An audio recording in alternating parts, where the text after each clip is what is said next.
সর্বভারতীয় তৃণমূল কংগ্রেসের সহসভাপতি জয়প্রকাশ মজুমদার বর্ধমানে এসে কি বললেন শুনবো। তার মাঝে যেটা কেন্দ্রীয় সরকারের বিজ্ঞপ্তি জারি করেছে যাতে এই ধরনের প্রশ্ন ফাঁস রোকা যায়, তাতে 10 বছর পর্যন্ত জেল এবং কোটি টাকা পর্যন্ত জরিমানা একটা বিষয় রাখা হয়েছে। কি বলবো?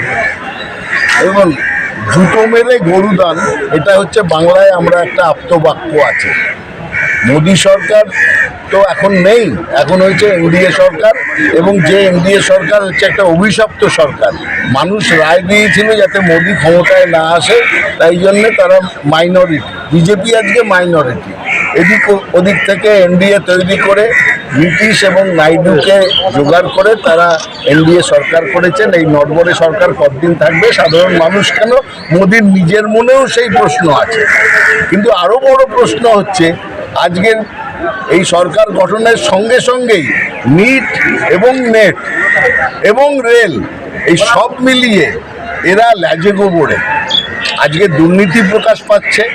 নিটে 1000 কোটি টাকারও বেশি দুর্নীতি হয়েছে, এবং আজকে জানা যাচ্ছে যে সেই টাকা ব্যবহার করা হয়েছে বিজেপির ইলেকশন ফান্ডে।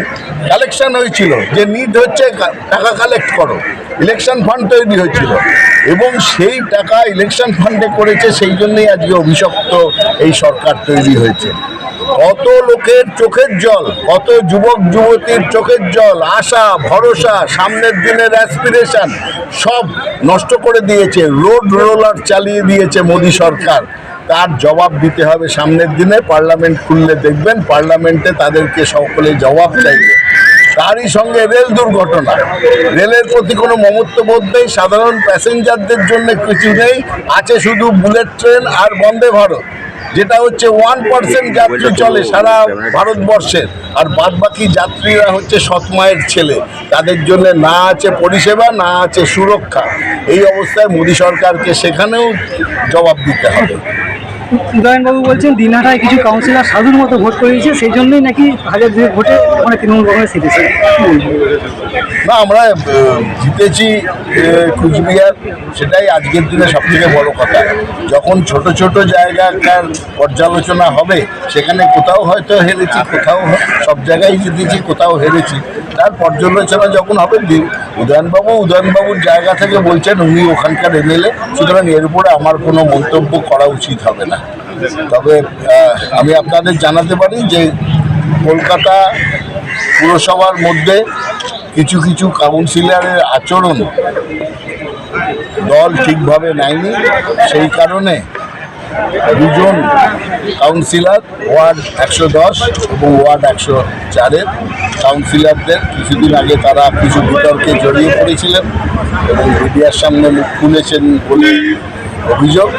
তাদেরকে দল শোকজ করেছে যে কি কেন তাদের বিরুদ্ধে অনুশাসন মানে ডিসিপ্লিনারি অ্যাকশন নেওয়া হবে না, তার জবাব দেওয়ার জন্যে 7 দিনের সময় দিয়ে দলের সাধারণ সম্পাদক এবং যিনি কমিটির মেম্বার, এই ডিসিপ্লিনারি কমিটির মেম্বার অরূপ বিশ্বাস, তিনি এই শোকজ নোটিশ ইস্যু করেছেন ডিসিপ্লিনারি কমিটির পক্ষ থেকে এবং দলের নির্দেশে।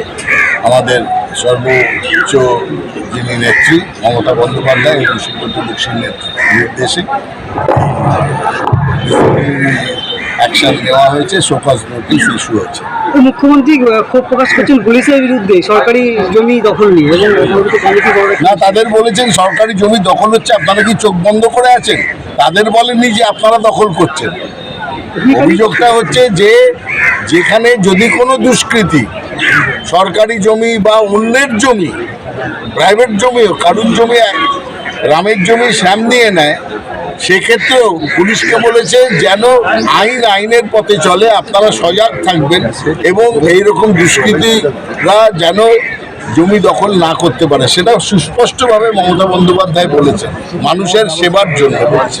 একদিকে নেট নিয়ে একটা বিতর্ক দেখা দিচ্ছে, পাশাপাশি মালদা চাঁচালে পরীক্ষা না দিয়ে ফর্ম ফিল আপ না করে ফুড এসআই পদে নিয়োগ নিয়ে একটা বিতর্ক সামনে আসছে, এবং যে নিয়োগ হবে সে নিজেই এসে অভিযোগ করছে থানায়, তার কাছে লক্ষ লক্ষ টাকা ঘুষ চাওয়া হবে।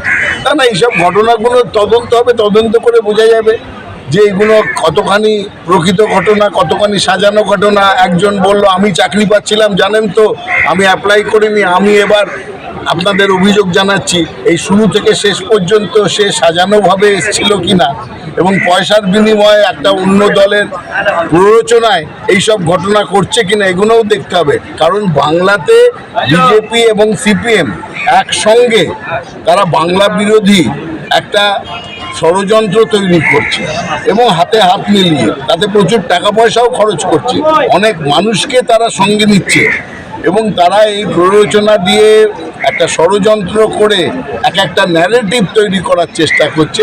তার বিরুদ্ধেও হবে যে কিভাবে হচ্ছে এবং পুলিশ তদন্ত করবে এবং যারা যদি দেখা যায় শুধু বাংলার অবমাননার জন্যেই এইসব ষড়যন্ত্র হচ্ছে তাদের যোগ্য শাস্তি হবে। আরেকটা লাস্ট, মালদায় দেখা যাচ্ছে যে কৃষকদের এই সমস্ত টাকা দেওয়া হয় সরকারের পক্ষ থেকে, সেই টাকা নাবালকদের অ্যাকাউন্টে ঢুকছে, সেখানে একটা জালিয়াতি কিছু সামনে আসছে। তাহলে তদন্ত হবে, যদি এরকম আসে যে ঘটনা এসছে তাতে কারা যুক্ত, তাতে কোনো আধিকারিক আছেন কিনা না সাধারণভাবে কারা যুক্ত তাদের বিরুদ্ধে ব্যবস্থা নেওয়া হবে। এবং সেটাই মমতা বন্দ্যোপাধ্যায় গত কয়েকদিন ধরে বলছেন যে কোথাও কোনো করাপশন বলুন, কোনো অন্যায় কাজকর্ম বলুন, জমি দখল বলুন, কারোর সঙ্গে এই সমস্ত ঘটনার সঙ্গে জিরো টলারেন্স এবং আধিকারিকদের বলেছেন, পুলিশদের বলেছেন সজাগ থাকতে এবং ব্যবস্থা নিতে। এবং আপনারা দেখেছেন সমস্ত জায়গায় থানা এবং কমিশনারেটগুলো এই ব্যাপারে সজাগ হয়ে অলরেডি এর মধ্যেই কাজে নেমে পড়েছে।